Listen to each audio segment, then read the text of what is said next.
Night, the kids edition. We have a great hour for everybody. And to kick things off, Jesse will introduce our first speaker. Good afternoon, everyone. As a lover of space myself, it is my honor to introduce everyone to Miss Loretta Hidalgo Whitesides. She is the co-creator of Yuri's Night, a founding astronaut on the Virgin Galactic, and the author of The New Right Stuff, using space to bring out the best in you. Welcome, Miss Whitesides. We can't wait to hear about why we celebrate this day and why you love space. Fantastic. That was amazing. Thank you, Jesse. Such a pleasure. Good job. Hello and welcome to everyone. Happy Yuri's Night. I'm so excited. So I want to start by telling you that also today is my birthday. What? Oh, cat's out of the bag. And that's how I discovered there's amazing coincidence. And I call it a cosmic coincidence, because what happened is long before I was born, in the Soviet Union, which is now a country called Russia, they launched the first human being ever to go into space. And he launched today. He launched on April 12th, 1961, probably before most of your parents were born. Sorry, that just cracked me up. And then what's really cool is 20 years later to the day, on April 12th, 1981, the United States launched the first space shuttle. How many of you have ever seen a United States space shuttle with the big orange tank and the things on the side? Yeah, you've seen pictures of it, or maybe been in a museum. There's some there. Awesome. Thank you so much. Great job. So the first space shuttle ever took off on this same day too. And when I was a kid, our country was it was a scary, one of the things that was scary for us as kids was that we thought there might be a war between our countries. And so I was really inspired to find out that these countries that used to like be really wanting to fight each other actually they kind of had like a birthday in common. And so we decided that would be a great day to celebrate the power of space to bring us all together. So I have some pictures because I know that I like pictures. And so I'm gonna just show you. I guess I gotta hit play. Oh, there it is. Okay, can you all see the Earth? So this is Yuri's Night. So this is a picture of Yuri Gagarin. And he, like I said, he took off on April 12th, today, 1961, 60 years ago today. So it's a big anniversary for us and for him. And then this is a picture of the space shuttle. Now the first missions, they painted the big orange tank. They used to paint it white because they thought, oh, that'll look cool. It'll all match. And then they figured out that the paint to paint that tank weighed like 800 pounds. And they're like, wait a second, why are we carrying 800 pounds of paint to space? So then they stopped doing that. And that's why you see the orange tank you always see. So then in April 12th, 2001, we decided to start throwing big parties to get the world to celebrate space. And so we've been doing that for 20 years. And now that the space shuttle's retired, there's some in museums. There's one in a museum here in Los Angeles. There's one in a museum in Florida.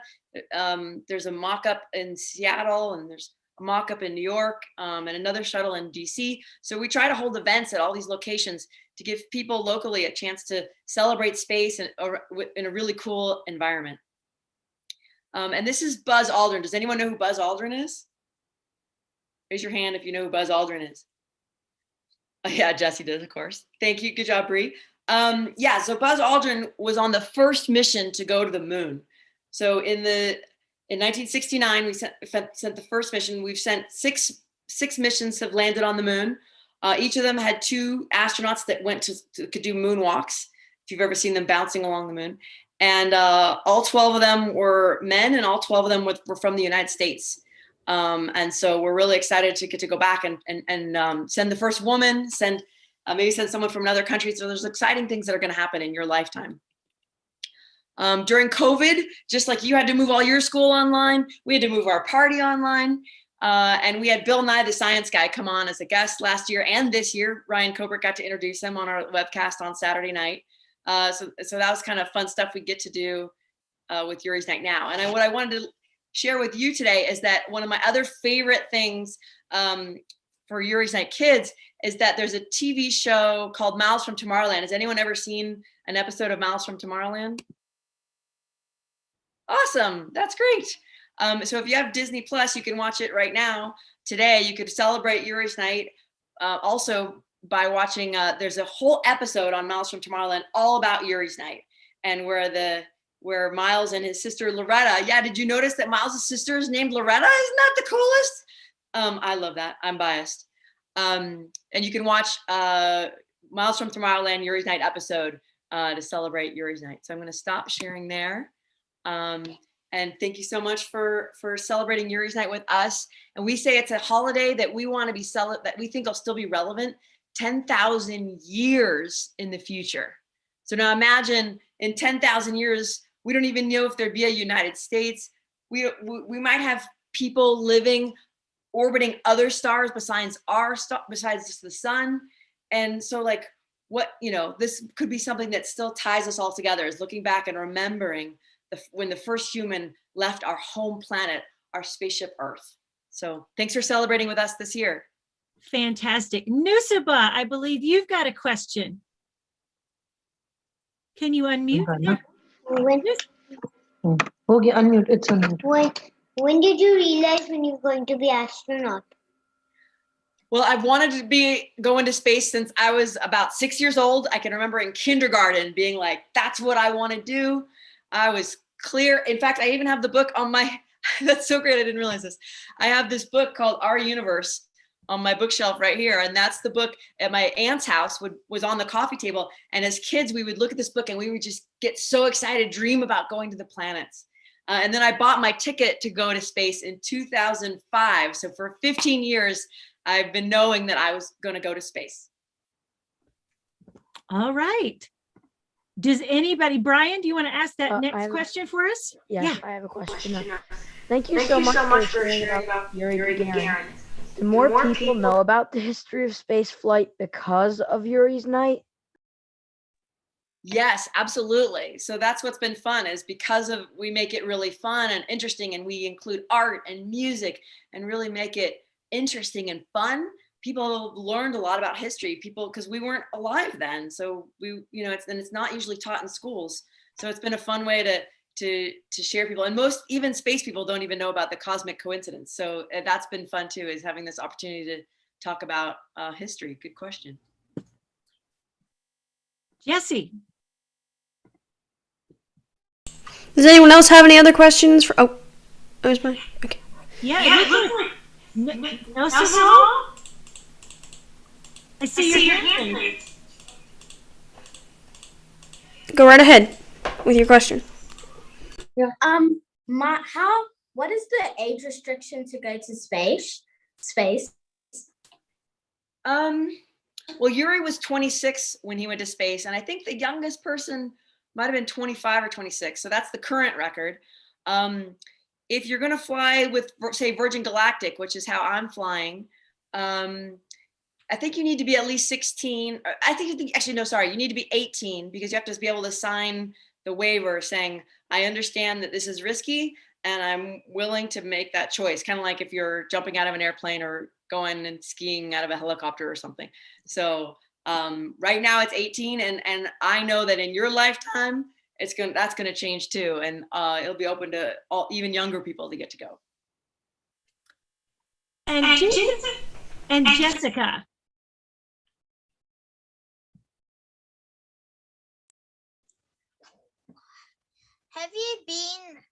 How many years or months have you been on the moon? Or have you stayed in space? I have not yet taken my first space flight. And when I do, it will be a very short space flight. I will be in space for about 3 to 5 minutes. So Astro Nicole, who you'll hear from, she lived in space. So she has a lot more space time, but my trip will be very short. But don't worry, I plan to go again and spend more time there. Amalia. What's in the black hole? A very, very, very dense star that's got so much mass. Like think of how much you weigh, think of how much the Earth weighs, think of how much the sun weighs. A black hole weighs way, way, way more than that, and it's compressed into a much tighter space. So it's got a lot of gravity. It can pull in everything around it. And that's what makes it a black hole. It even pulls in light and it's black. The light doesn't come back.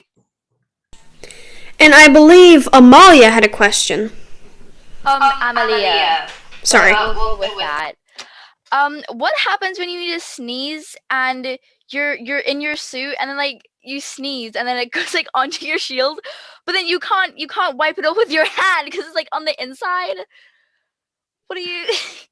That's so great. I know. I think about that all the time. Like when I'm hiking or something and my nose is really itching, I'm like, if I was on a spacewalk right now, I wouldn't be able to, scratch my nose. Actually, they do have, I think they have something in the helmet that you can like kind of scratch your nose on. But if you sneeze and you get things on the visor, I don't know if they have something for that. We'll have to ask Nicole when she's on if she knows the secrets to handle all these things on spacewalks. Thanks for your Fantastic. All right, Christopher, will you introduce our next guest? Next, we have Dr. Cyan Proctor, who has just been named an Inspiration 4 astronaut with SpaceX, but she has done so much. She is a geologist, a chef, an artist, an analog astronaut, and will soon make history as a civilian astronaut. Welcome, Dr. Proctor. What do you want to share with us today?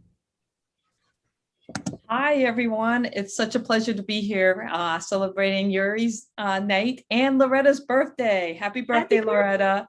And I want to share with you my Space to Inspire story. So I am going to share my screen and show you a couple of images about my space story. And so let me just do this and present. So I have this motto called Space to Inspire, and my space story really started on the island of Guam, where I was born. I was born on this island because my dad worked for a NASA contractor during the Apollo missions. And so my family was on the island of Guam for 4 years, and that was from 1966 to 1970. And the interesting thing is that I was born 8.5 months after Neil Armstrong stepped foot on the moon. So I like to think that I'm a moon celebration baby, and space has always been a part of me and in my blood. And growing up, my parents encouraged me to be an explorer. I grew up with Neil Armstrong's autograph to my dad on the wall. So this was to my father's name was Ed. And to Ed, thanks for all the help, Neil Armstrong, Apollo 11. And this picture in the upper right is when Neil Armstrong came to Guam after going to the moon and congratulating all of the people and thanking them who helped him be successful. And so I grew up with all these cool memorabilia to my father and just space in our house. And for me as a kid, I really wanted to be a military aviator. My dad used to take me to build to the store to buy model airplanes to build. And so this plane right here is called an F-16. And oh boy, I really wanted to learn how to fly that.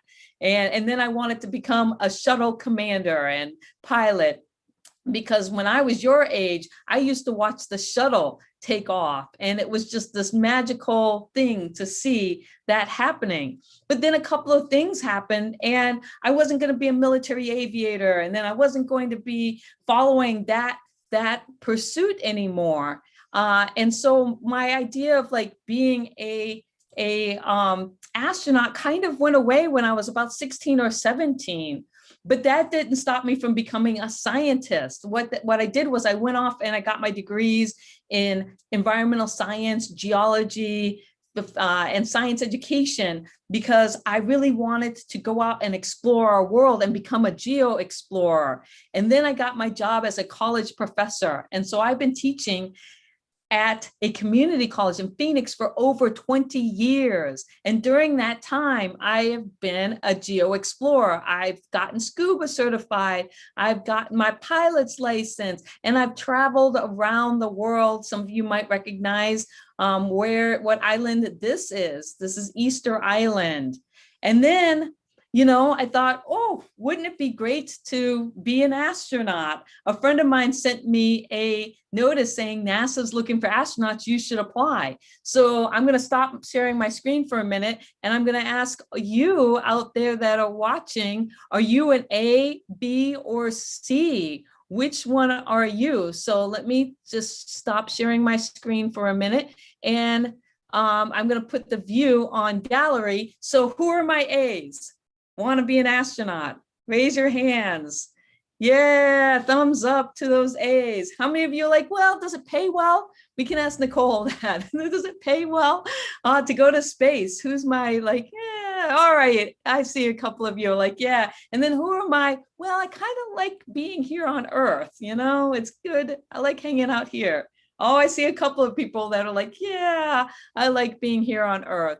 And so for me, what was interesting is that I had gone off and done about 20 years of my life of just kind of being a geo explorer as a geoscientist. And then a friend sent me that email saying NASA's looking for astronauts, I should apply. And so from that, I was like, wow, okay, well, how does NASA select their astronauts? What do you need? And so I'm going to share my screen again and just show you some of what I went through to get where I am now. So let's share this, and we'll go to this screen. And so back in 2009, when NASA put out the call for astronauts, I opened up the requirements and I realized, whoa, I had my PhD, I had my pilot's license, I was scuba certified, and I had all of this cultural experience, but I didn't speak any Russian. But that didn't stop me from applying. So I applied, and what was cool that in that year, thousands of people applied, but then you had to go through this huge selection process down to 9 being selected in 2009. And so I went through this whole entire process, and I was so lucky because I got all the way down to right here where it was a yes, no phone call. And even though it was a no phone call, I had the best experience. I got to go to Johnson Space Center. I got to meet amazing astronauts. I got to see all of the cool equipment that NASA uses and got tested. And I even got this cool medical. That's my brain. They said I was grossly normal. I guess that's a good thing. And so even though I had this no in the end, the experience was life-changing because it made me want to become an astronaut. And I did that by becoming an analog astronaut. And so an analog astronaut is just somebody who lives in Moon and Mars simulations, but here on Earth. And so I lived in this dome right here called the High Seas Habitat for 4 months, investigating food strategies for long duration spaceflight. And so this is just some information about high seas, but it's the small white dome on the big island of Hawaii. And look at the terrain here. It's very volcanic. It's very Mars-like. And so we lived there for 4 months, and it was this amazing experience of, going out at night and seeing the night stars, dressing up in a spacesuit every time we left the habitat, but mainly learning how to get along with my fellow crewmates. A lot of things were on crew cohesion, and then cooking meals for Mars and thinking about, well, when we go to space, what would you want to eat? If you could go to the moon or Mars, what's the one meal that you would want to have on the moon or on Mars? I know for me, that would be pizza. And then, I thought, well, I may not ever become a NASA astronaut, but maybe commercial space. There would be an opportunity for me to go there. I thought that was going to be years away. And then all of a sudden, the Inspiration 4 announcement came out where they were looking for civilians like me to go to space. And so I applied, and I am so fortunate that I got selected with my other crewmates. So at the end of this year, the 4 of us are going to go on a SpaceX Dragon, and we're going to go to space. And we're going to go there for 3 days. And what's so cool is our Dragon is going to be redesigned to have what's called a cupola right here. And as a geoscientist, I'm really excited to be able to look through this glass window back at our amazing planet. but what I want to talk to you about really quickly is the fact that I got selected to be a part of this crew, not because I'm a geologist and a geoscientist and an explorer, but because recently I've become a space artist. And that's how I've been using my space to inspire those within my reach and beyond. And so I'm going to skip that video. And so I've been doing things like collage art. So this is pieces that I've put together. And then I've done some watercolors and line art. And so I'm expressing myself through art and poetry. And now I'm going to get the opportunity to go to space and share what I've learned through that experience in this unique way also. And so when I talk about space to inspire, it's about how do you use your unique space? You are a one of a kind, never to be repeated, amazing individual. And so how do you use your unique space to inspire those within your reach and beyond? And I can't wait to see what you all grow up and do. And so I'm going to stop sharing right there. And this is my art studio. Do you have any questions? Evie.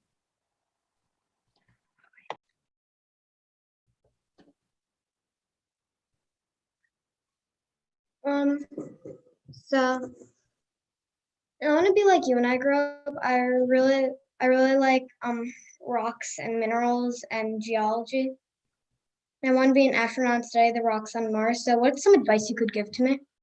Oh, that is awesome. I love rocks and minerals also. I think one of the best things is that there's a lot of what we call analogs, ways on Earth, places on Earth that look like Mars. And so if you want to go to Mars and study the rocks there, well, you can be a geo explorer here on Earth and study some of the places that are just like Mars. And so you can go to Hawaii and you can study the volcanic terrain there, and you can study the lava tubes and all of that. And then when you get to Mars, you get to compare these things. And that's what's so much fun, is that you can prepare for Mars right here on Earth. Bree? How has your art and your poetry helped your space dreams? Well, that's a great question. They actually got me on the Inspiration 4 team. And so what happened was there was a contest and you had to open up an entrepreneurial shop. So I opened up a space shop where people can go and buy my art. And then you had to submit a video for people to look at. And so what I did for my video was I wrote a poem telling them why they should take me to space. So I really showed them that not only am I a geologist and a scientist, but I'm also an artist who would really love to have this experience. I see 3 hands. I'm going to go in this order: Niara, Cindy, and Jessica. Niara, unmute and ask your question, dear. Well, how long have you had this experience of like being in a program with some space people who went to space? I have been lucky in that I have been interacting with people who have gone to space for over a decade now, especially since when I applied for the NASA astronaut program, I actually became friends with some really cool astronauts who have helped guide me and really have encouraged me to get to this spot that I am now, where I actually get to go to space. But one of the things that I learned by going through the astronaut selection process is NASA's really looking for well-rounded people. So they want people who really want to be astronauts, but they also want you to have other interests. And I know Nicole will be able to talk about that, of having art and having sports and having all of these other things that you really like to do. I see you have a NASA shirt on. So what is one of the things that you really like to do? Well, I actually really like to study space, and I like to go on Jan's planet and learn about space because I want to be an astronaut when I grow up. So do you like geology also? Because it rocks. I like science, and yeah. That's great. Well, Cindy, I'm so sorry. Cindy, I see your hand. I don't want to overlook you, my sweet. Do you want to unmute and ask your question? Can you survive in the black hole? Ooh, that's a question we don't know yet because no one's been able to go there. And so, but that's something that, you know, if you become a theoretical physicist, you could investigate that and you could try to figure out that answer. So that's a mystery that's waiting to be solved. Thank you. Jessica, I see your hand. My mom told me that any astronaut that goes in the black hole wouldn't come out. Yep, you know what? We're still discovering things. So yeah, it's like you guys might figure out ways that you can conquer that. Who knows? No, Yeah. You don't know, because what could happen is that you might come out in a different form, molecularly speaking. There's a message. No, Savo, what is your question, dear? Does NASA recruit from other countries and not just other continents and not just America? Oh, that's a good question. You know, Nicole will be able to answer that, I think, better. But I do remember that when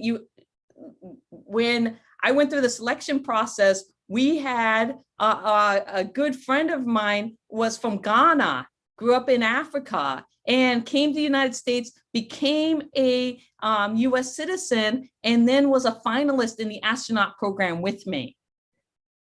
Mary Laura, I'm going to go to you, and then we're going to go to Sean for our next introduction. Mary Laura, what's your question, love? Mary Laura, can you guys unmute? Yeah, I want you. There you go. What's your question, love? What did you find hard in space? Living in the dome. What did you find hard? What did you find hard about living in the dome? What did you find hard about living in the dome? Living in the dome, you know, not having a lot of space to myself is always interesting, right? So I lived in this dome for 4 months. So it was a small space for 6 people. And so you've got to be used to being able to share. So if you have siblings and stuff, that's a good example of learning to get along and sharing with everybody in your household. And so learning to share with your parents, learning to share with your siblings, and learning to get along. Well, if you want to be an astronaut, that's what you've got to do when you go to space. And so you guys all get to practice that now here on Earth growing up. Beautiful. I see so many questions. I tell you what, we want to hear from all of our guests. And if we have time, we'll come back to some of your questions. Sean, will you please introduce our next guest? Next up, we have astronaut Nicole Stott. Miss Stott is a veteran NASA astronaut with 2 space flights and 104 days living and working in space as a crew member on both the International Space Station and the Space Shuttle. Personal highlights of her time include performing a spacewalk, the 10th woman to do so, flying a robotic arm, painting with watercolors in space, and now sharing how we can all be better crewmates here on Spaceship Earth. We are excited for you to share about being an astronaut as we celebrate the 40th anniversary of the Space Shuttle today. Wow, thank you very much. I have to tell you, I'm so excited to be here because, first of all, I love that Loretta and I think Ryan and others put together this whole idea, this whole event called Yuri's Night, where we can celebrate humans in space, which is just so cool to me. And I love that Janet and all of her team have brought us together today to start the first kids version of this, because it might even be more fun than the adult version. We can always think about that.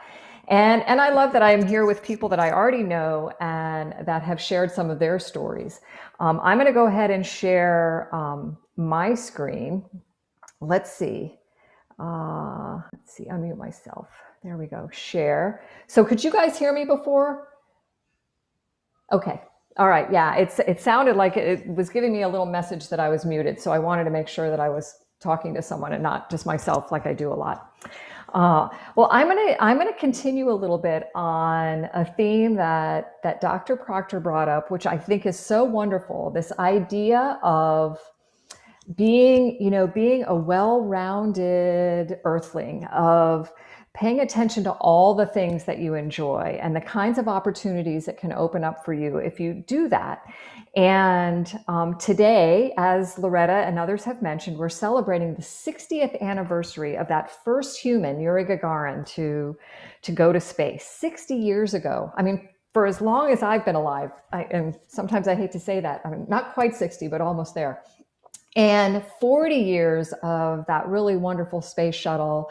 And I'll just lay on top of that over 20 years now of continuous human presence in space on the International Space Station. So as long as all of you have been alive, there have been people living in space continuously. And I love that now, since that first human, Yuri, traveled to space 60 years ago, we realized even very early on that we're human beings. So human beings traveling to space, you want to put the human in human space flight, right? And some of the ways we do that is by creating artwork, being creative in other ways. And I love that for this anniversary, the Russian Space Agency asked kids all over the world to create artwork in celebration of Yuri's flight. And this was my very favorite painting that someone in Russia did to show what they were thinking about in terms of celebrating this anniversary of Yuri Gagarin's spaceflight. All right, and as I mentioned, pretty much as long as humans have been traveling to space, we've been trying to take our human side with us in one way or another. And this is a picture of a Soviet cosmonaut named Alexei Leonov. And when he went on his very first flight, he took these colored pencils with him. You can see them up in the left-hand corner. And he wanted to draw while he was in space to remember what he experienced. And so he took his colored pencils and drew pictures of the sunrises and the sunsets. And then later on, he flew on a flight. And I encourage you guys to go look this flight up. It was the Apollo-Soyuz mission. And it's where we brought together 2 spaceships in space for the first time from different countries. So the Soviet Union and America, and we came together and the crew members opened up the hatches in between and they got to be in space together. And they shook hands and they worked together and they had trained together on the ground before they left. And while they were in space together, Alexei drew portraits of all of his crewmates. And the one that you see floating in his hands in this picture is a portrait he did of the US commander of the Apollo spacecraft, and his name is Tom Stafford. And those 2 men have been friends for the rest of their lives, and their families have been like families for the rest of their lives. So that mission that brought 2 countries together brought not just these countries working together, but the people, the individuals together too. And they were able to share it through things like artwork, which I love. Now, as mentioned, I went and I lived on the International Space Station for a little over 3 months on my first mission. And I can't wait to see Dr. Proctor and Loretta and Ryan and anybody else in this group that wants to go to space someday, because I love to see the response that comes from it. It's a wonderful experience. I highly recommend it. And this space station is an amazing, amazing facility in space. It's a laboratory. It's a place where we can live. And it's the best example of living off the grid that you can find. You know, the solar arrays collecting all that energy to give us the power on station. We are recycling our air and keeping it clean. We know how much drinking water we have. I mean, all of these things that we have to do to live in space, this beautiful masterpiece, this space station does that for us. And it circles the planet every day, 16 times a day, traveling at about 17,500 miles an hour, which is really pretty incredible. And while I was on the space station, these are my crew members that I spent most of my time on the space station with during that 3 months. You can see flags from all different countries. You can see us all in different positions because in microgravity, there's no up or down. And that's one of the most fun things about it, I can tell you. And you can see that we're having a good time. And I'd like to just share that I think any crew you work with, any people you work with anywhere, there's two things that really stand out to me to make a really, really good crew. And one is that you're going to enjoy the experience together. And I think you can tell that we're enjoying our experience together. And the other is that you've all done all the work to study hard, to know what your job is, so that if something does go wrong while you're in space or wherever you might be together, that you'll all be able to take care of each other. And that's a really key thing no matter where you go. And I think you can see, I don't know if you guys noticed, we have these clown noses on, and that's because one of our crew members right here, if you can see my cursor, his name is Guy La Liberté, and he was the owner founder of Cirque du Soleil. And he got to fly to the space station for about 10 days up there with us, and a really awesome guy. And he considers himself a clown, so he brought us all clown noses to wear. Now, back to this art thing again, and this kind of human side of humans in space. From that very first drawing that Alexei did and the sketches, I think all of us as astronauts in one way or another have brought something with us that we enjoy doing on Earth. And I can tell you there are musical instruments on the space station. You can see in that bottom picture, there's guitars. Looks like a leg brought up a pan flute. We use a little container as a drum. There's a keyboard up there. So music has been going on the space station for at least 20 years now. My friend Karen Nyberg, she's up in the top left corner there. She's one of the most amazing artists I've ever met. And she sewed while she was on the space station. You can see she made a little like stuffed dinosaur for her son, Jack, who was little when she flew the first time. And she made a point of doing things like that in space and is doing it now after flying in space too. We go to space because we can look at things in all new ways, right? We want to be creative, we want to explore, we want to do the science, and we do it in space because we can take gravity out of the equation. And so things behave differently, and we can learn new things about all kinds of stuff. And so this is just a picture that every astronaut will do. And we float a ball of water and take our portrait, but really it tells us that we can look at things differently. And one of the best ways to look at things differently is through the window, back at Earth, out to space. I am so envious of that new Dragon capsule that's going to have this beautiful glass observatory on the top of it. I can't wait to hear about that experience and see the pictures and videos that come from it. But most astronauts, when they have free time in space, they are at one of these windows with their face planted in it, just experiencing our home. Our home is a planet, to see what it's like in space too. And we look for things that are familiar to us. I mean, I remember getting to space. I grew up in Florida. I'm in Florida right now. You can see Florida kind of poking in on the right side of this picture. But to me, I look at this picture and I'm like, oh my gosh, I live on a planet. I don't remember thinking about that much before. I want you guys to think about that, how you live on a planet and you're Earthlings, and you need to be crewmates here together on Spaceship Earth. And you get to this point looking out the window. I'm trying to go fast because I want to hear your questions. And Earth itself just becomes this work of art out the window, right? And this was my very favorite picture. It's of a little chain of islands on the northern coast of South America called Las Rocas. And I've got a big zoom lens in. So I've zoomed in really far, and it's a tiny little chain of islands that to me looks like somebody had reached down with a paintbrush and drawn a wave on the ocean. And that one picture became inspiration for me. When I was on the space station, I brought up a little watercolor kit. You can kind of see it here stuck to the wall. I brought up a friend of mine's paintbrush and was able to paint with it and do watercolor. And that image, that picture that I printed out on a piece of paper, was what I used to paint my painting in space. And I'll just tell you, painting in space is a little bit different. Everything floats, the balls of water. You got to think about it a little bit differently.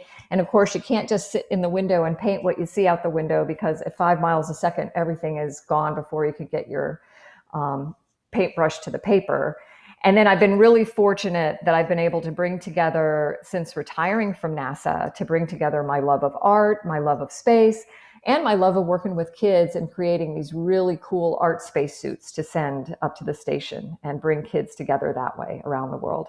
I'm just going to show you really quickly. I'll drag through this video just to show you some of how we do this. Those were a couple of our suits. We paint with kids in hospitals and refugee centers around the world.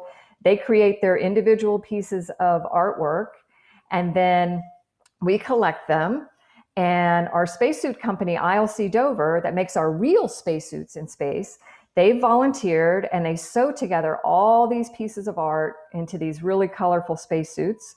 Like I said, we've been able to send a couple of them to space. The crew members wear them, and we do video conferences with the kids on the ground so they can see their art and in the space station. And then one of my very favorite things is to watch, you'll see here, is to watch these suits fly through the space station. And I can tell you, every astronaut who sees these suits wants to know why they can't have a colorful suit. Why does their suit just have to be white? And I don't know if you saw, but on last Friday, there was a Soyuz launch. And on that Soyuz launch with the new crew that went to the space station, we sent up another art spacesuit called Dreamer. And at some point in time, we'll be able to see pictures of Dreamer in space as well. And so now I'm going to zip it and take your questions. Maggie? So, thank you for the wonderful presentation. And as an artist myself and someone who loves space, I was wondering, why did you decide to create borderless art, and why do you think art and space go well together? Wow, I think we've heard some of this already. I think, you know, the lessons I learned really coming back from space, it's so complex, right? To get to space, to live and work there, all of that. But I think it's the simple things that really resonate the most with us, that make the most impact. And for me, it was like, wow, like I said, like just realizing, wow, I live on a planet. You know, I'm an earthling, we're all earthlings. And to look at the planet and see that really the only border that matters is that thin blue line of atmosphere, you know, that veil around the earth of our atmosphere that protects us all. It made me realize that it was important to use my spaceflight experience and what I love with art to try to share those lessons with as many people as possible. And I just got really, really lucky to be invited to work on these art projects with kids around the world. And really, we started in one hospital in Houston, and now we've worked with children in over 50 countries on our last spacesuit, and we're looking to get kids at least one piece of art from at least one child in every country on the planet for our next one. And actually, it's kind of super top secret, but we're hoping to work with Dr. Proctor and her crew on some projects as well. Awesome. All right, I see lots of hands. We're going to go to Abby, then Anna. Did you grow any plants in your time on the space station? Yes, and thank you for that question, because I'll tell you, you know, if you've seen inside the space station, it looks like, you know, it's kind of like you're inside of a laboratory, right? It's a lot of white walls and cables and computers and things, but you don't see a lot of other life except for your crewmates. And we had a lot of plant growth experiments. It was one of my very favorite things to work with, because you'd actually get to pull the plants out of their containers, monitor their growth, you know, trim them, kind of harvest them to send the plants back to Earth. And it was just, there was something about the smell of it, just the sense of it, that nature in the space station with you. And now, in the past few years, they've been growing like vegetable gardens and actually getting to eat some of what they grow up there, which is really, really cool. And I can't wait to see, you know, what kind of farms and things you guys will have on and in the moon and on and in Mars when you travel there too. And maybe Dr. Proctor can help you with some recipes. Fantastic. All right. So Adia, we're going to hold on you for a second. Where is Anna? And I know we've got, there's Hannah and then Jane Marie. It looks like you're holding some artwork. So Anna, will you go next? Have you ever been in space and gotten bubbles of drink and just gone like? No, never. We don't do that. No, I'm just joking. That's one of the most fun things to do, you know. It's funny how we rediscover kind of the child in us through these new experiences, right? And you want to experience it in everywhere possible. And so likely that picture I showed you with that ball of water where I took my picture in it, probably the next thing I did was set it free and then do just what you said, slurp it up. And we'll do things like put food coloring in it, the balls of water, and spin them around. Or you can stick M&Ms or gummy bears into the water and spin it around and then slurp it up. Yeah, a lot of silly astronaut tricks go on, especially with food and water. All right, I see that Jen Dugas has sent me a message. Would you please unmute and ask this? And then Jane Marie, we're coming to you. I had a now I just realized I'm gonna ask I have two questions. Can I say both of them? Sure. And I'll try to be short. The first one I was going to ask was that what was the weirdest thing that you saw or that happened to you when you're up on the ISS? Okay, so the weirdest thing I saw, I mean, there's a lot of things that are different, just being able to fly, move in 3 dimensions. That's a really weird thing at first, but then it's amazing how quickly our brains and bodies get used to it. Seeing water float like it did. But the most weirdest thing, if that's a way to say it, it was I was at the window before going to bed one night, and it was night on Earth, and I was all by myself, and I'm looking out the window, and I saw this like streak of light go below me, between me and the Earth. And I remember thinking, holy moly, what was that? And because nobody had ever told me about seeing something like that. And so I floated down to the other end of the station, and I asked one of my crewmates, and they're, oh, that's just like a shooting star you might see, looking up at the sky from Earth. And I just remember thinking, wow, why wouldn't people tell you that you're going to see something like that? And so I floated back to the window, and of course I wanted to see another one so I could make a wish or something. And then I remember thinking, man, that was really cool. That was really beautiful to see. But at the same time, I'm like, man, I'm really glad I saw that, because that means it didn't hit my spaceship and put a big hole in it, which would have been a bad thing. Yeah. And my other question for you was that, like, I know you're in space and all and everything, all the fluids, they get all floaty and they get like in that round shape and then they float in the air. Because I've seen plenty of videos where astronauts do experiments with water and then they just do it and then they during experiments. When you were like doing, like, I know your stomach and has like fluids in it, like was there any like thing that happened like with your stomach fluids or like anything like when you needed to spit somewhere, like it would come out of your mouth and then would it do like that? Would it form that little like ball of fluid kind of thingy? Yeah, and you're right.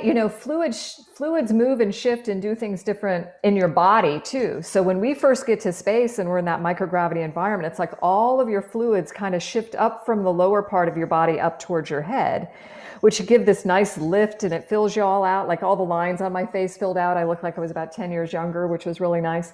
But that fluid in your head puts pressure on the back of your eyes. It puts pressure on your sinuses. So you feel kind of congested a little bit for a little while, like you have a cold. But it's funny, our body adapts to it. Some people don't feel good when they first get to space, right? They're a little nauseous because the little hairs in your ears aren't telling you which way is up or down anymore. And it can be a little bit uncomfortable.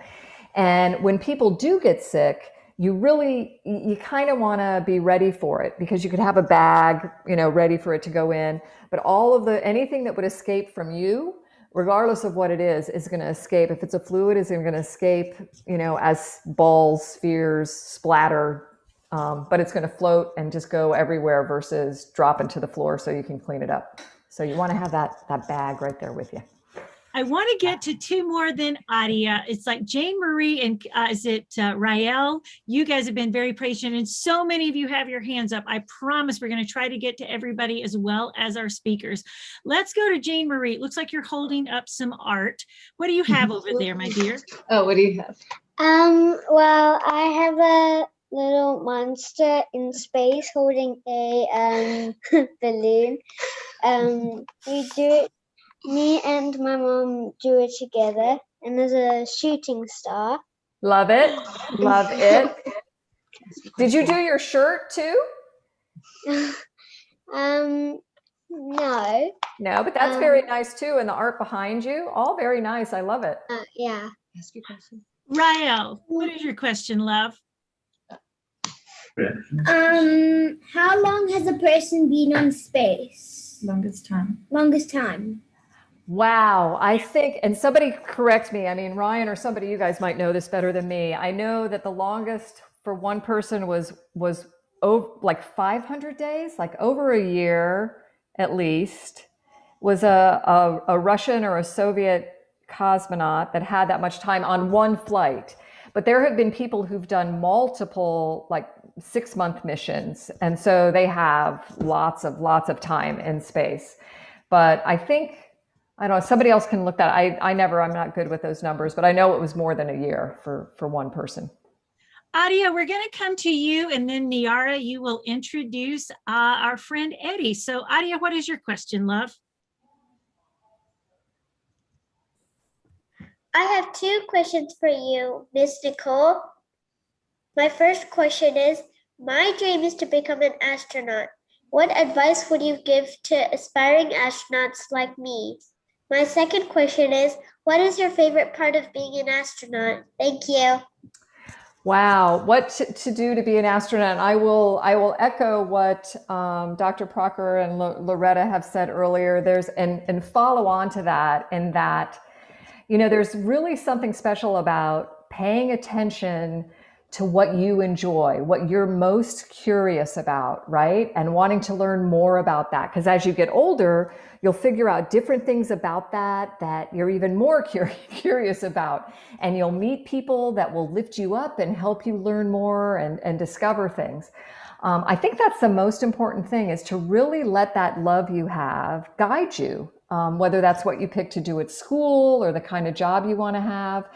And thankfully, as an astronaut, there's so many different things you can do as an astronaut that pretty much anything can fit in with that too. So that would be that. And what did I love about being an astronaut?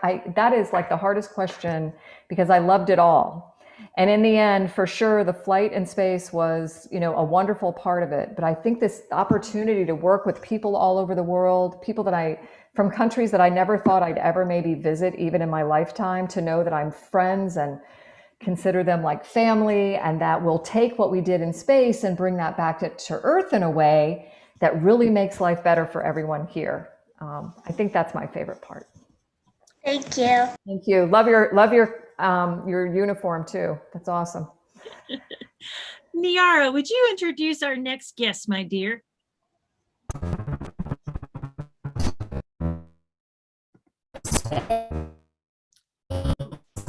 Oh, we're having a bit of difficulty with your audio, my sweet. Brian, can you read that next line and introduce Eddie for us?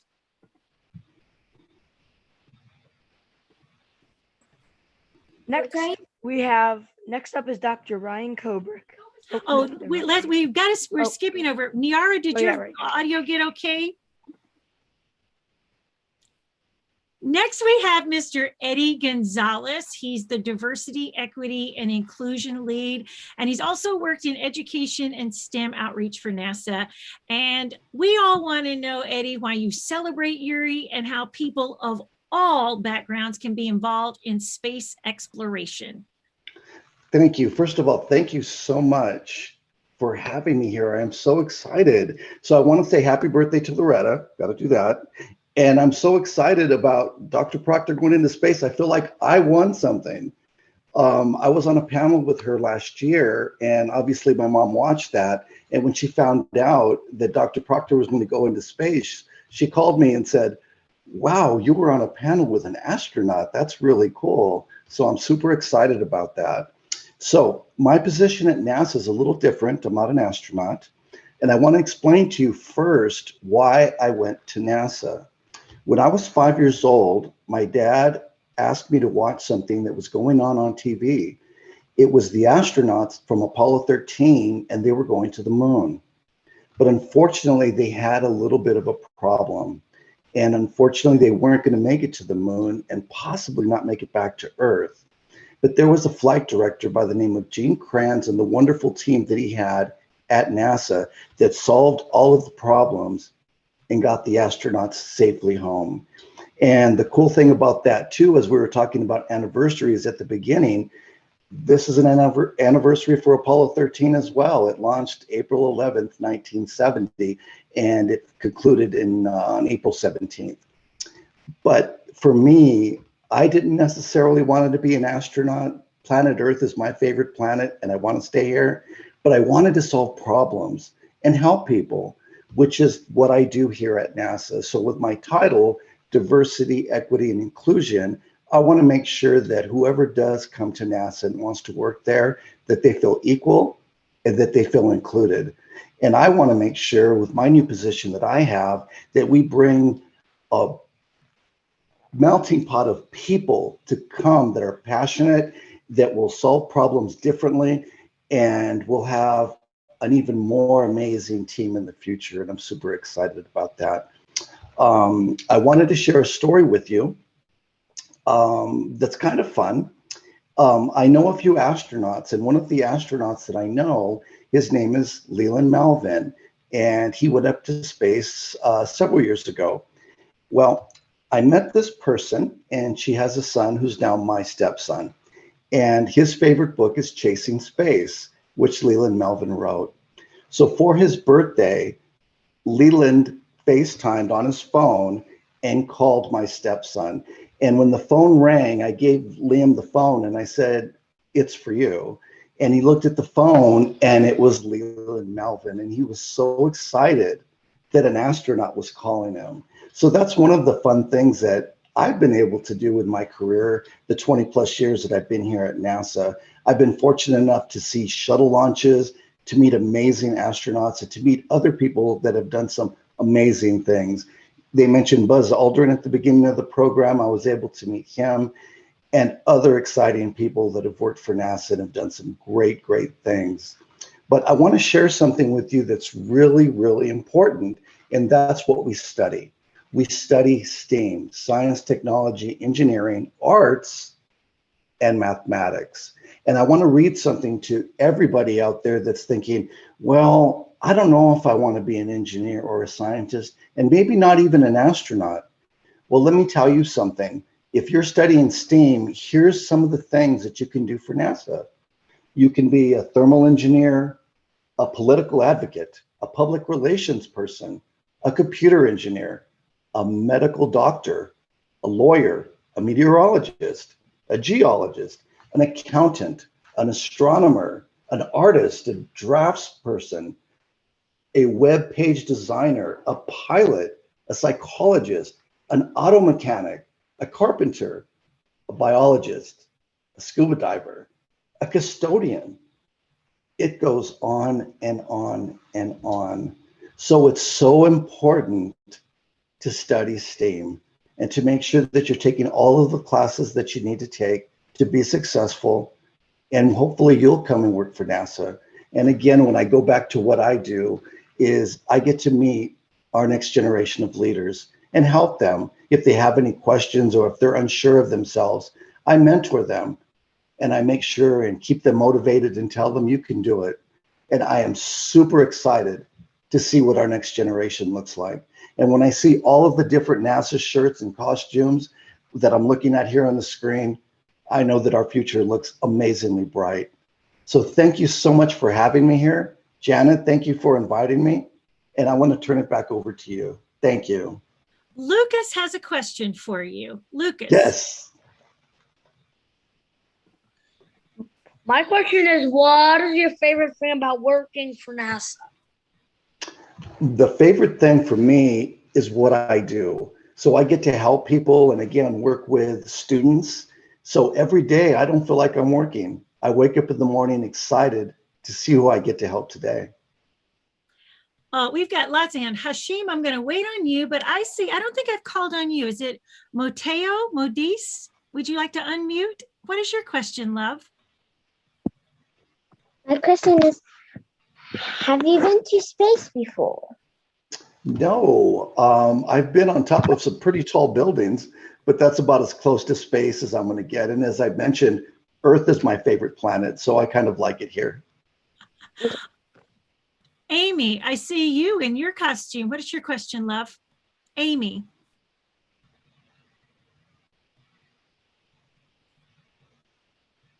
Can you unmute, love? What is it like to be an astronaut? What does it feel like? Well, I have a lot of friends that are astronauts. They've told me some really cool stories. They told me that it's much different than it is here on Earth, obviously. And when you go into space, you float because there's no gravity up there. And you get to go into rockets and you get to do spacewalks and you get to do some amazing, really, really cool things. Isabella, you've got a question. Unmute and ask your question, love. When you watched that show, did you think it might be change your future? Yes, I absolutely knew it would. Even when I was 5 years old, when I was watching it, I thought, that is going to be really cool. And if I could work for NASA someday and help them, help other people, that would be amazing. And that's what I'm doing. So I'm pretty lucky and I'm excited about that. Nice. Ethan and Kira, I see your hands raised and you've been very patient. Way to go. Awesome people. What's your question, love?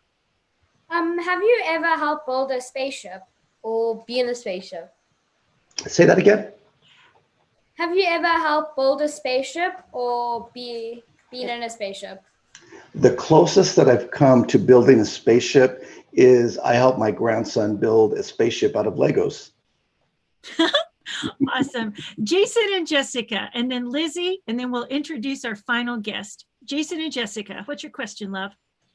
Are there any TVs in the rocket? Is there TVs in the rockets? It's my understanding they have laptops, I think, and computers. So I think that's about as close as a TV as you could get. But I think it's one of our fellow astronauts that's on this panel could probably answer that better than I can. The computer will float away. The computer might float away. Lizzie, I love your alien head. What is your question? And then Hashim will go to you. Lizzie? Has any of your astronaut friends ever told you how they flush a toilet in space? Yes, they actually have described that. They said it's rather uncomfortable and it's not their favorite thing to do. Bravo and well done for that question. Hashim, will you go to your statement or question there? Thank you for all you're doing to make sure everyone has a place in space. What advice would you give to any student regarding STEM?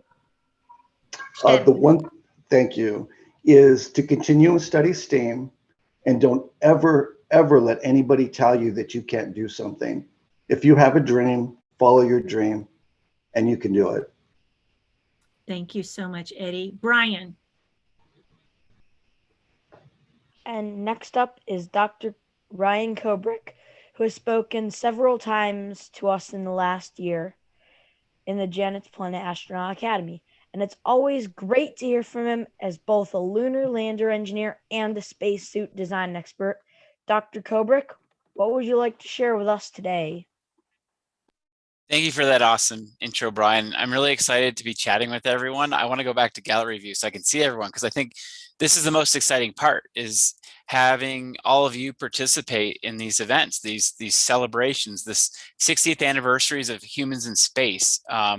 And for 20 years, Yuri's Night has been trying to bring people together of all ages, all backgrounds, all countries, even off planet. We even had the Mars rover send a tweet one year. So we've gone interplanetary already, and I'm sure that'll grow as well. Just want to say that when I grow up, I want to be an astronaut too. I don't know what my path will be to go to space, but I'm working hard, and opportunities are popping up, and hopefully that happens. I also, because this is Yuri's Night Kids, I want to say hi to my kids. Hi, Rafi. Hi, Maddie, who are watching in the other room. And it's pretty exciting. So I want to ask a question to all you guys. So I've got gallery view, so I can see a lot of the people that are behind the scenes here in Zoom that are asking our awesome questions and moderating. And also I know there's people all over that are watching through YouTube or Facebook on Janet's Planet. So just by, I don't know, jumping up and down or waving your arms, how many of you just like to explore, like go on trips and see cool things? Woo, all right, that's awesome. And I mean, to me, that's my favorite thing is exploring, going to all these cool places. It's really like, you know, the school of life, if you will. And just another question, actually, of all the people that I can only see a sampling of who's here, but if you homeschool or unschool, do you want to wave your arms and so I can see that too? All right, cool. Lots of people as well. Yeah, like so school's different. And I think this last year has been a big different way of looking at what is school, right? And just, you know, whatever your path might be, just, you know, keep learning, be excited, and keep looking up things, and you'll find your way too to be involved in exploration. So I'm a Canadian American. I've been lucky enough to apply to be an astronaut in 2 different countries. Not a lot of people have that opportunity.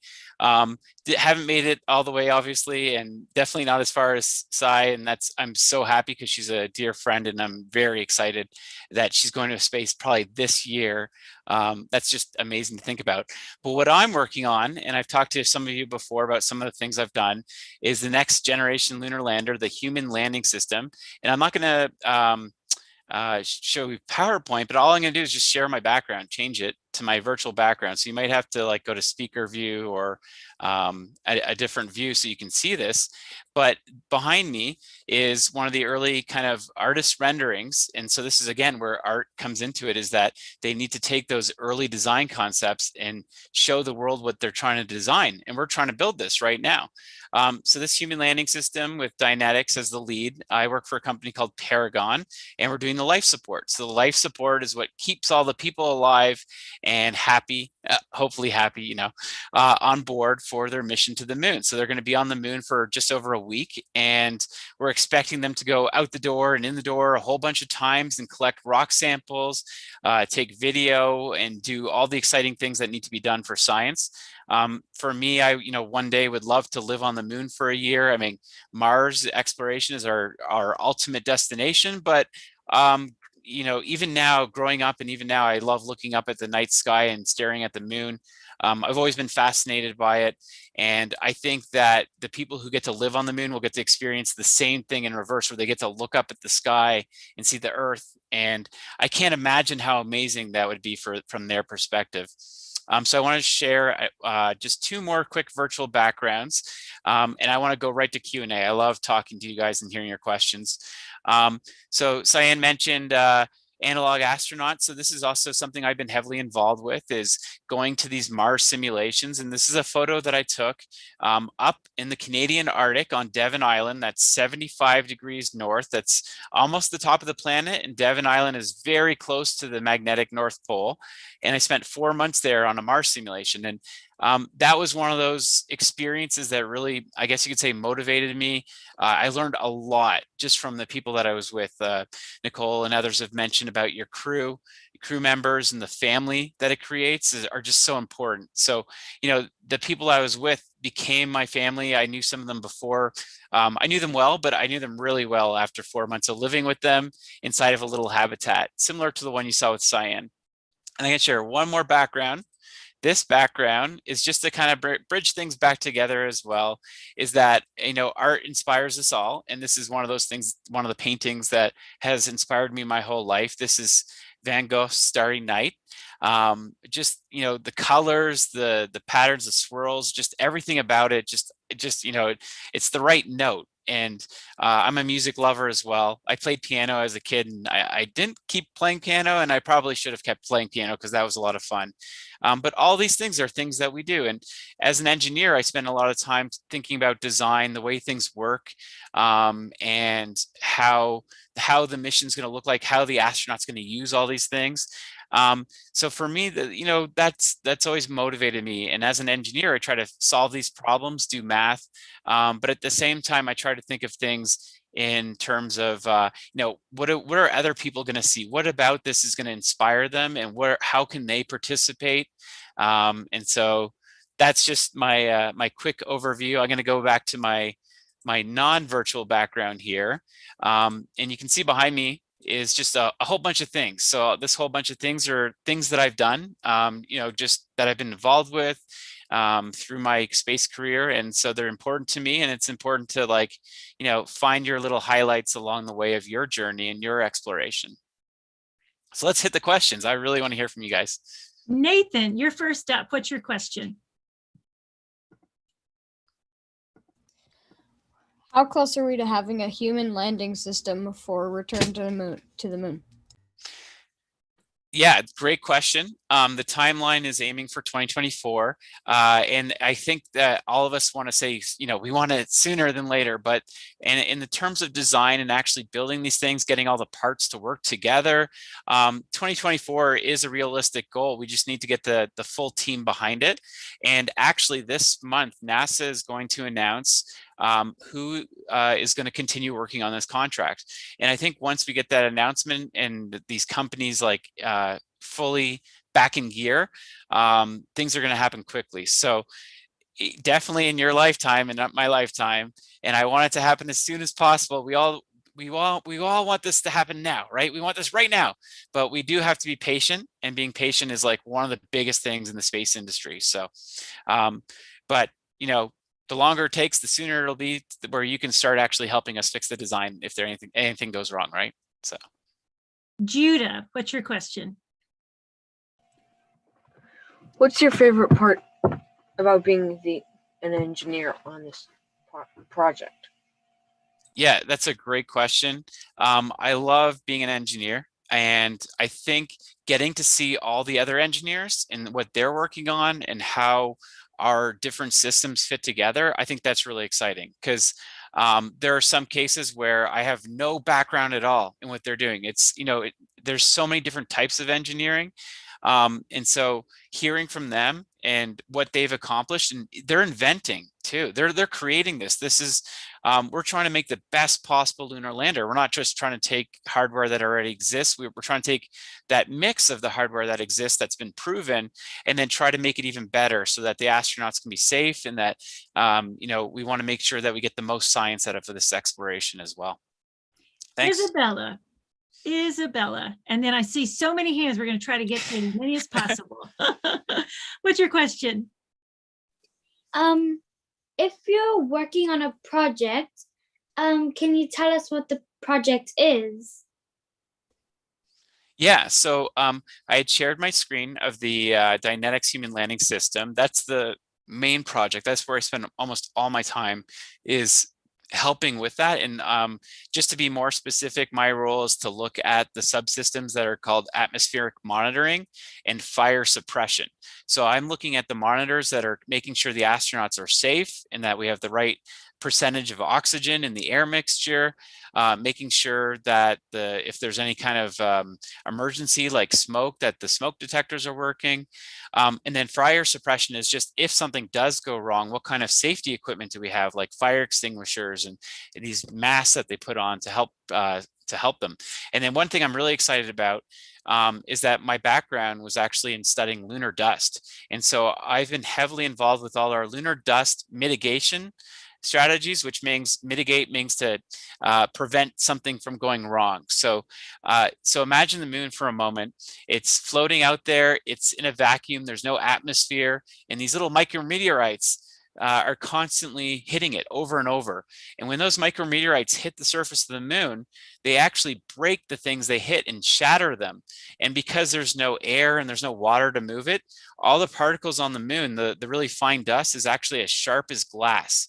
So imagine going to a beach, but instead of stepping on sand and having nice soft sand or whatever kind of sand, that it would actually be sharp. So that'd be kind of like a almost volcanic type glass. And so that is really important for us to make sure that we keep the astronauts safe, and we try to minimize how much comes inside of the crew module.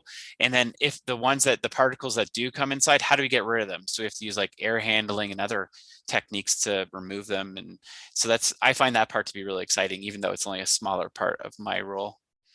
I'm going to ask 2 more questions, and then Mr. S has something pretty special for us. Is it Perot or Piero? Do you have a question, sir? Love, right there. What's your question? Unmute. What's your question? Have you ever been on the moon before? In my dreams. I dream about the moon, and I dream about being on the moon, and I read lots of books about the moon, and especially with my kids, I love the books that are for kids about the moon. And you know, I think about how I might want to maybe write books about that as well for kids. So I would love to spend a year on the moon. We'll see if that ever happens one day. Even going around the moon would be amazing, just like on a, you know, lunar trip where you just go behind the moon and come back again, because just seeing it up close would be spectacular. The great thing is, though, countries around the world and their space agencies have all these really cool satellites that have amazing cameras, and those cameras are getting better and better and better as we move along, and we're getting better and better photos and images and data coming back from all these missions. And so the more things we get like that, the more we can look at and feel like we're actually there. So if you look at the new photos from Mars, there's some that are in like 360 high resolution, interactive. You can put on like VR headsets and like look around like you're on the surface of Mars. And I think that connection is really going to help with exploration, because it's really going to feel like we're there too. So hopefully we can all go to the moon. Do you want to go to the moon? Are you interested in going to the moon? Yes. All right. I'll support that. Lisa, you've been very patient. I've seen your hand raised. Do you have a question, love? Yes. Have you considered being an astronomer? Great question. I would say that I am a very, very amateur astronomer. I love looking up at the stars. And last week we were actually at the Great Sand Dunes in Colorado, and we rented a telescope, and I was pointing at everything I could for all the nights that we were there. And so I love astronomy. I'm fascinated by even the stories from all the different cultures that relate to what they see in the sky, like what images they see, what the stories they told their generations. I find that all fascinating. And I'm just amazed when I get to look through a better and better telescope, because I remember the first time I saw Saturn, and it wasn't until I was like, I don't know, maybe 22 or something. And when you look through a little telescope, you're not expecting to actually see the disks of Saturn and like the rings of Saturn. I was just blown away how cool that was. So if you ever get an opportunity to attend like a stargazing event at a planetarium, observatory, where they let you look through a telescope, do it. Like, it's totally worth checking out. And if they have a giant telescope and they've got it out on the lawn and there's a lineup, it's probably worth waiting, because those giant telescopes can look even further and see really cool things. So, and you can always look up at the moon, right? You can even use binoculars. Just be careful. The moon is extremely bright. It's reflecting the sun right back at you. So don't stare too long. Ivy, you've been extremely patient. Let me come to you and then Nahara. All right, Ivy, what's your question, love? When do you think the first people will land on Mars? That's a great question. And I love your face makeup. That's really cool. Okay, you're just gonna chomp away. I don't know. I don't want to make up numbers. I just don't know. I really hope that it happens sooner than later. As an engineer, I can kind of backwards calculate how long would it take to design a vehicle, and then also there's, it takes 6 months to get to Mars as well. So you have to factor that in as well. Having the right vehicle, you have to select the crew. So arguably we can select the right crew right now. So we have that taken care of. We've got amazing astronauts. They've been qualified. They've done all the things. They would be ready to go. And all of them would be like, yeah, let's do it. So we just need to get the technology there to make sure the crew's safe. We got to factor in the radiation, the long time it takes to get there. And there's just a lot about Mars that we don't know. So taking all of that into consideration, it would take over 5 years easily, probably closer to 10, but we need to have the commitment to actually, stay on that path. And I hope that the Artemis generation is bridging that gap where we have the capabilities, the technologies that we can use for Mars forward. So we're building it for the moon, but we want to keep in mind, like, can we use this technology, or how can we use this technology to also prepare us for Mars as well? And we have so many questions. Will you kindly do this? Will you begin to put in the chat your questions for Dr. Kobrick? But Jesse, I think you have an introduction to make, and somebody's got something for us. Can you lead us into that part? And now I do believe our friend from Cape Town, South Africa, may have a Kahoot we can all play based on what we learned today about Yuri Gagarin. Mr. Steve? Hello everyone. Let me quickly change my outfit because I think I need to be a quiz master for this particular event. For those of you that have played Kahoot before we begin, I just want to say how amazing it is to be able to be so privileged to have incredible speakers and incredible people all assembled in one place. And I can tell you, as someone who is an educator in STEM, the one thing I've always said, whenever I interview STEM celebrities, I always ask them, what was that turning point in your life that switched you on? And they always said it was hearing an inspirational speaker or meeting an astronaut or something like that. And I hope that perhaps today was one of those moments for you where you were so inspired by one of these many speakers, in fact, all of these speakers, that space is definitely an option for you in some form or another. But of course, listening to them speak, does that mean that you picked up everything they said? Well, we are going to find out because we are going to play some Kahoot. Will Edward Gonzalez know anything about Edward Gonzalez? Will Ryan Kobrick know who he really is? We're going to find out. All you need to do is sign on to the Kahoot app. If you've got the app on your device, you can download Kahoot app, or you could open up a browser, and the browser could be Chrome or Safari, whatever device you are using. And then if you simply type in the following code, hopefully it will be here. Yes, I can now share it. Let's go to share screen. Oh, it is allowing me to share. All right. The PIN code is 9547231. Let's see if you are able to sign in on your device. 9547. Oh, I see Moon Pie is in. Amalia is in. Oh, now they are signing in. I see some of the speakers are signing in. They probably fare quite well, or do they think they will fare well? I hope that Miss Janet is going to sign in. Maybe she will win. Maybe she won't. Oh, I'm Moon Pie. That's my favorite. Are you Moon thing. Pie? Well, is the Moon Pie going to hit you in the eye if you don't win? I don't know. We're going to find out very soon. We've got 22 people signed in. We'll give you another minute to sign in. Let's see how many more are going to sign in. They are signing in at high speed. We're up to 24. How do you sign in? So if you've got a cell phone, you open up your browser. It could be Chrome or Safari, whatever you've got, and you go to Kahoot.it. And when you go to that web page, it's going to ask you for this PIN code, and then you put your name in to sign in. Where's the browser? What kind of phone have you got? So is it just Kahoot.it or Kahoot.it. Where's the browser? If you've got Chrome or Safari or any internet browser that allows you to open up a website.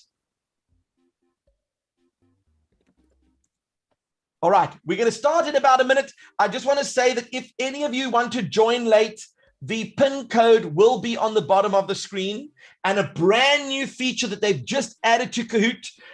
Because I am a Kahoot ambassador, I get to see all these things. A brand new feature is they've put the questions and the answers on your device as well. We're now up to 34. That is super fast. We're going to give you 5 more seconds to sign in. We're up to 36, 37, 5, 4, 3, 2, 1. We're now up to 37. And you can always sign in. Let's get ready to rumble. Right, this is the Yuri's Night quiz, and it begins like this. Were you paying attention during the session tonight? Let us find out. Your first question is, in which capsule did Yuri Gagarin fly in space? Was it Soyuz 1? Was it Vostok 1? Was it Sputnik 1 or Perestroika number 1? Do any of you know which one it was? Oh, you got 4 seconds left. If you don't know, you can guess. Just guess if you don't know. Played this with my dad. Well, 13 of you got it correct. Let's have a look at the leaderboard. Oh, Miss Janet is on top of the leaderboard. We have Dove coming in second, Brian in third, Jamie and Henry in fourth, and ... Lacuna is coming in fifth. But that doesn't mean that you have won yet, because that could change at any time. Here comes your next question. Which guest is celebrating their birthday today? Is it Prof. Kobrick, Loretta Whitesides, Dr. Sean Proctor, or Edwin Gonzalez? Is it, I don't know. This is a tough one. I wonder who it could be. By the way, I was ... Oh, were you, Lucas? I thought you might be the Lacuna. I was going to say myself. But... 140 of you got it correct. It is, of course, Loretta Whitesides, one of the co-founders of Yuri's Night. And look at this. Jamie and Henry have moved into first place. We got Brian coming in second, Dove coming in third. We got Lucas in fourth, and Rye in space is coming in fifth. And up 3 places is Izzy. She is the highest climber, but that doesn't mean anything yet. Now you've got to arrange this in a puzzle. You've got to move the pieces in the right order and then submit, and it's a double pointer. Which of these happened in the right order?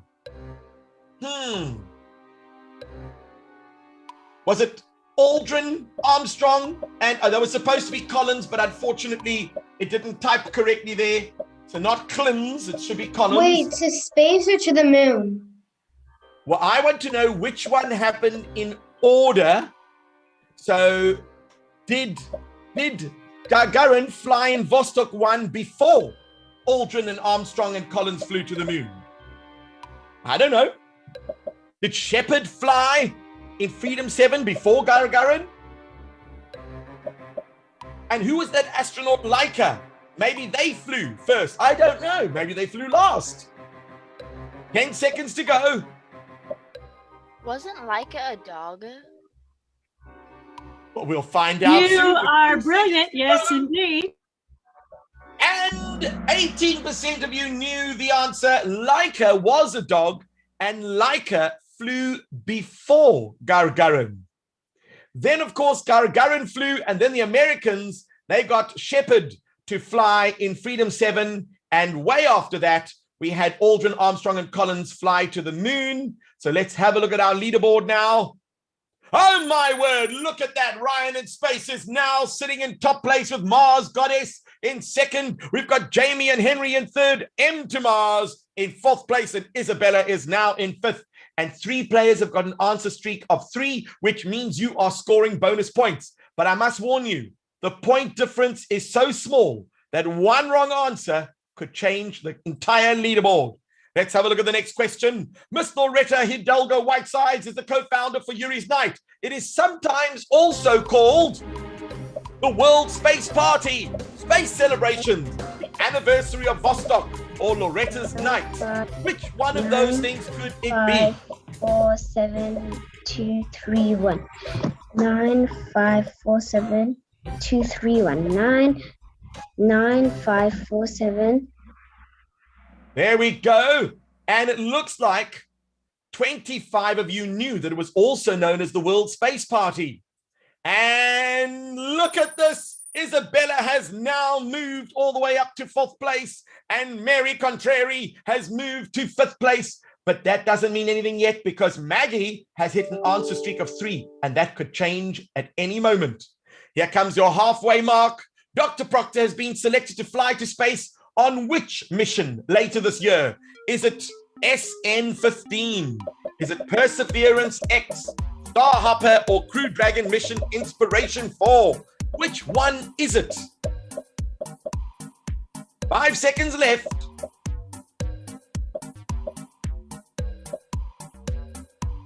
And 34 of you knew it was the Crew Dragon mission Inspiration 4, and it's going to have a really cool cupola on top of it. Let's have a look at our leaderboard.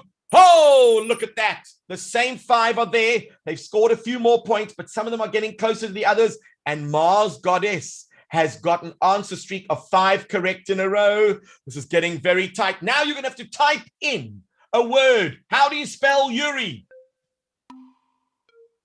Oh, this is a tough one. How do you spell Yuri? I don't know. Will they get the answer right? I think the hardest part was finding the keyboard and where to enter the Yuri. We got 8 seconds left. And Steve, let everybody know I'm in 17th place. I'm catching up. Oh, you better watch out for Eddie. He's a late bloomer, but he's coming. And of course, you spell Yuri exactly the way you see it, but I didn't put that for any points, so that will not change the leaderboard. That was just an easy one. All right, here comes your next question. It's a double pointer.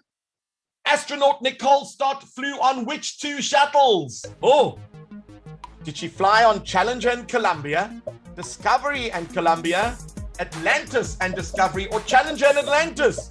Which 2 did she fly on? That's a tricky one. We've got 3 seconds left. And 16 of you guessed it coming, knew the answer. That is very impressive. Let's find out what that does to the leaderboard. Oh, look at this. I am 17 points away from being in 5th place. Well, that is impressive. I'm about 642 places away from the 20th place. Let's have a look. Ryan's space is still leading. We've got Isabella, who's now moved up to 2nd place. And let me tell you, not too far behind is Contrary Mary. We've got Mars Goddess and Jamie and Henry are in 5th place. But 5 people have hit an answer streak of 3. And we only have a few questions left. I'm in 13th place. Just after Mr. Eddie Gonzalez finished school, he took a summer job at where? NASA, JPL, a law firm, or an aerospace engineering firm? I hope that he's going to get this answer right, because he might know himself. I don't know. 3 seconds left. 2, 1. And indeed, only 3 of you knew that he actually took a job at a law firm. He was, believe it or not, growing all the way up within the law firm. And yes, I did do a little bit of homework to find that out. And look what's happened. Jamie and Henry have now moved to 2nd place and very close to Ryan there. Isabella's in 3rd, Contrary Mary in 4th, and Mars Goddess. But of course, it was a combo breaker. 6 players just dropped their answer streak of 4. We are now on question number 10. Did Dr. Kubrick participated as a crew member of how many simulated Mars missions? Did he do 2? Did he do 6? Did he do 9? Or did he do 4? You know, one of them was very long, but how many has he actually done?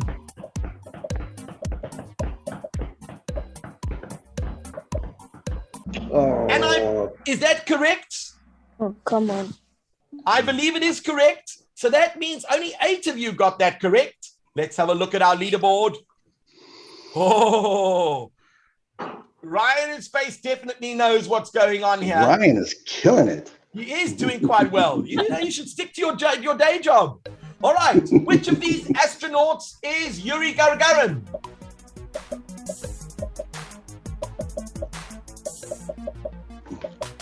I love trivia as well. So,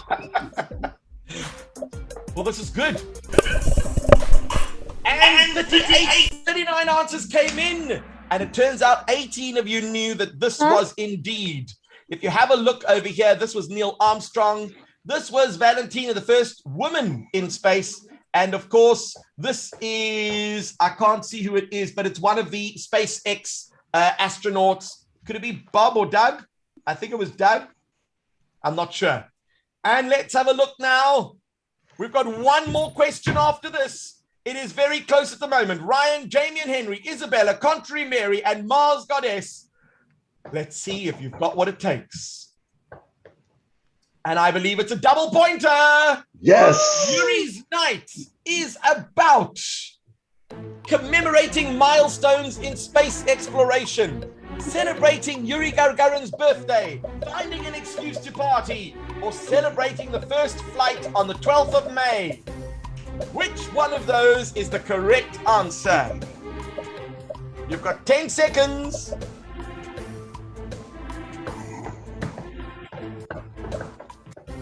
Four, three, two.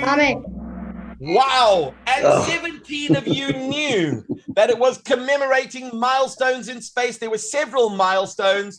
But of course, if you said it was celebrating the first space flight on the 12th of May, actually, it's the 12th of April. That was a trick question. Finding an excuse to party. I tell you, space people will always find an excuse to party. And no, it was not Yuri Gagarin's birthday on the 12th of April. So that means we might have a change in leadership. Let's find out who the top three are. Drum roll, please. And here they come. Oh, in third place, we have Contrary Mary. Well done, Mary. And in second place, we have Jamie and Henry. And in first place, we've got Rye in space. And then, of course, fourth and fifth, we've got Mars Goddess, and we've got Izzy in fifth place over there. Well done, well done. That And was Jesse is outstanding. here to close us out. Jesse, take us away and our last comments of the day. From everyone here at Janet's Planet, we say thank you for celebrating the first human space flight with us today. Happy 60th anniversary to Yuri Gagarin for the first human space flight. Happy 40th to the launch of the space shuttle, and happy 20th to Yuri's night. May human spaceflight continue onward. Ad Astra. Thank you, everybody. Unmute and say happy Earth night. Happy Yuri's night. Happy Yuri's night. Happy Yuri's night.